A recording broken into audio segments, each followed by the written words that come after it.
Bismillahirrahmanirrahim. Assalamualaikum warahmatullahi wabarakatuh. Kita bertemu kembali dalam pembicaraan asma.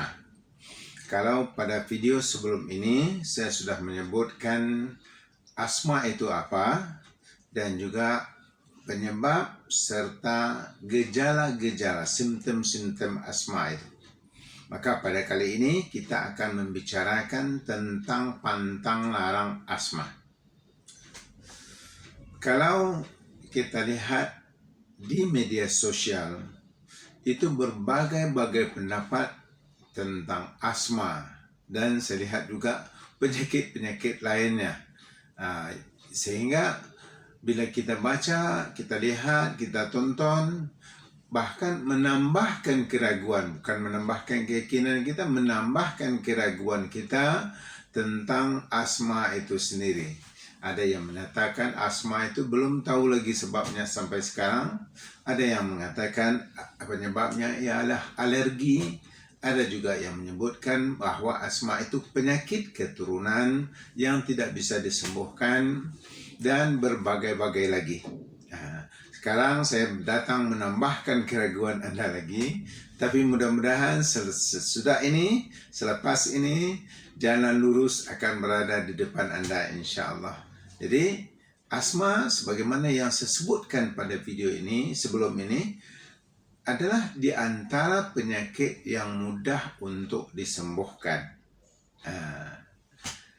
Dan nanti saya akan berikan obat-obat yang biasanya sangat-sangat efektif untuk penyembuhan asma dan juga cara-cara pencegahannya serta membebaskan diri daripada asma dan supaya Anda yang belum kena asma tidak terkena dengan penyakit asma.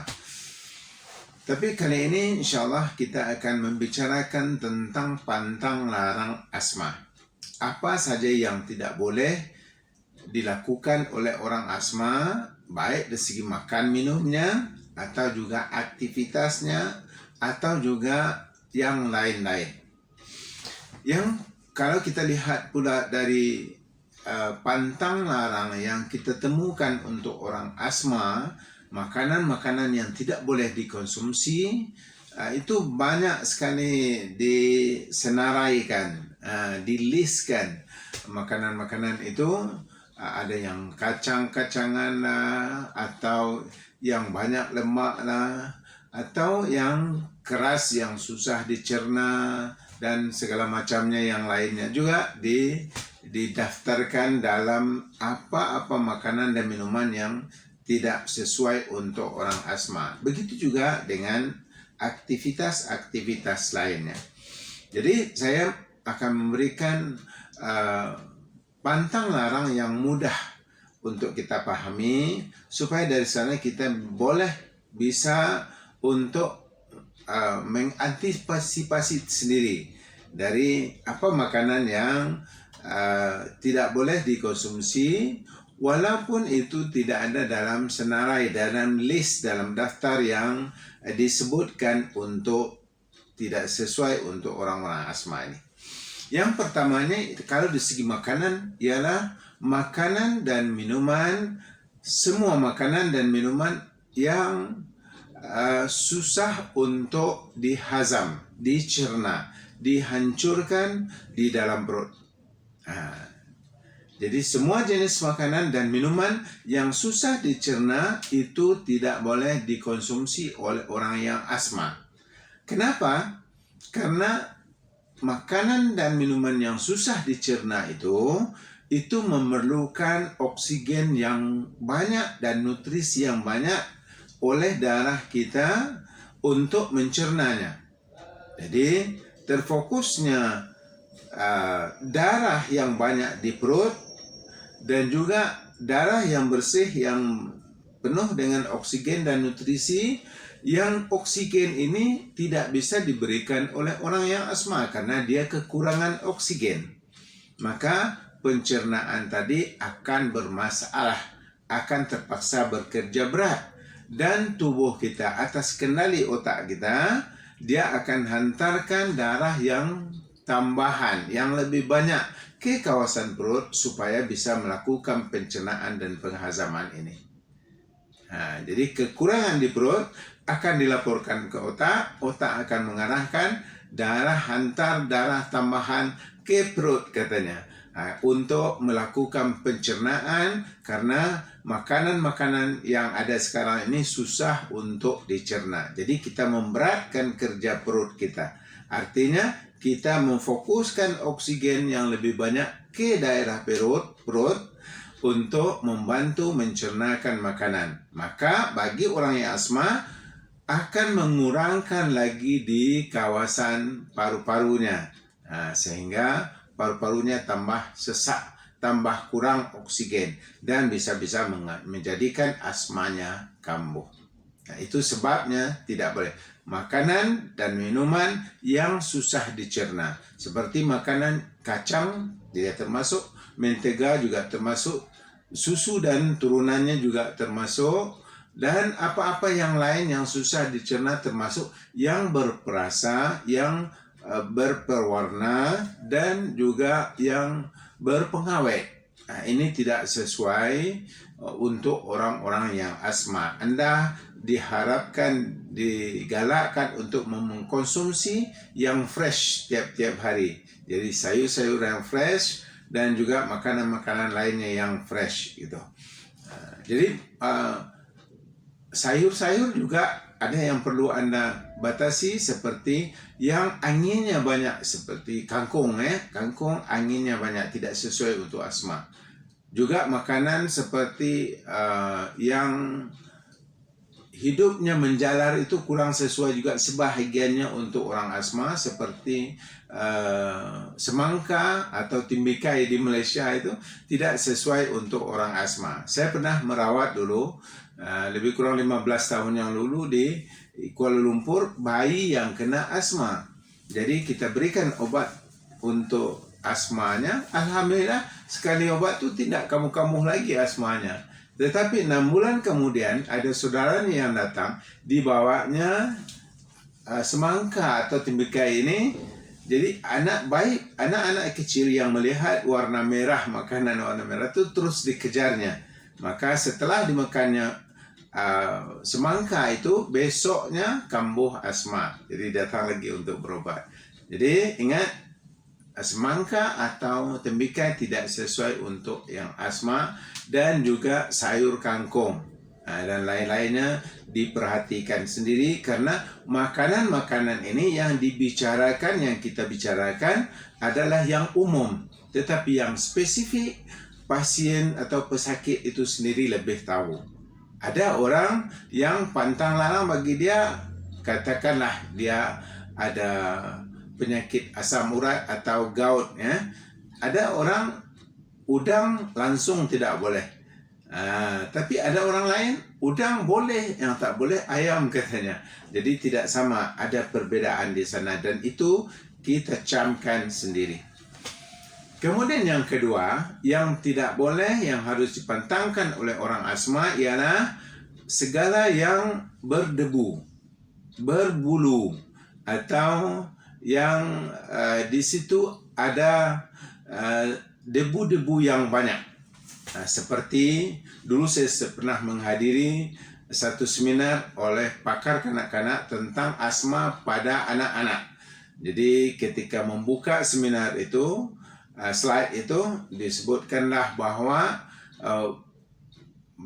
paru-paru ini ibarat daun semalu atau putri malu, ketika disentuh dia akan kecut katanya, kemudian susah untuk kembang kembali, dan kemudian diterangkanlah bahwa yang harus dijaga oleh orang tua yang anaknya asma, satu, itu tidak boleh memelihara kucing atau hewan-hewan lainnya yang berbulu di rumah. Kemudian juga tidak boleh membelikan mainan-mainan yang ada bulu-bulunya seperti bel dan lain-lainnya itu. Dan juga tidak boleh memelihara mainan atau alat-alat di rumah yang berdebu, yang berbulu lainnya. Kemudian gorden atau lanse, di Malaysia disebut lanse ya, itu harus di vacuum 2 kali sehari, pagi sekali, sore sekali, untuk memastikan debu tidak ada dalam rumah. Rumah bersih betul-betul dari debu. Okey, karena apa? Karena debu-debu ini atau bulu-bulu binatang itu bila terhirup oleh anak yang asma ini boleh menambahkan masalah di salur pernafasan bahagian dalam atau bronchial tube yang sudah ada meradang tersebut. Jadi bisa menambahkan dia asmanya dan juga menambahkan mungkin batuk ya. Jadi perlu dihindari. Sampai kapan? Sampai penyakit asmanya sembuh. Boleh sembuhkah? Ya boleh, sangat mudah untuk disembuhkan insya-Allah. Okay. Jadi itu yang kedua ya. Semua yang berdebu harus dielakkan oleh orang yang asma. Okay. Kemudian yang ketiga, makanan-makanan yang dingin, yang sejuk, yang beres ya, seperti orang-orang asma jangan biasakan diri untuk minum es atau berada di di ruangan yang sejuk, yang full AC. Contoh di bank kan banyak AC-nya, terlalu dinginnya itu lebih, sejuknya itu lebih dirasakan. Yang ini akan pada umumnya ya akan menambahkan masalah kepada orang yang asma. Kenapa? Karena cuaca dingin ini mengecutkan pembuluh darah, juga akan kecut yang bahagian pernafasan, sistem pernafasan bahagian dalam yang sudah sempit, yang sudah meradang karena adanya gangguan daripada kuman-kuman tadi akan boleh bertambah sempit. Jadi dia bertambah sempit karena cuaca yang dingin atau makanan yang sejuk. Jadi elakkan diri anda yang asma atau orang tua, jangan berikan kepada anak-anak makanan-makanan yang sejuk, boleh menambahkan asmanya dan boleh memperparah keadaan asma itu sendiri.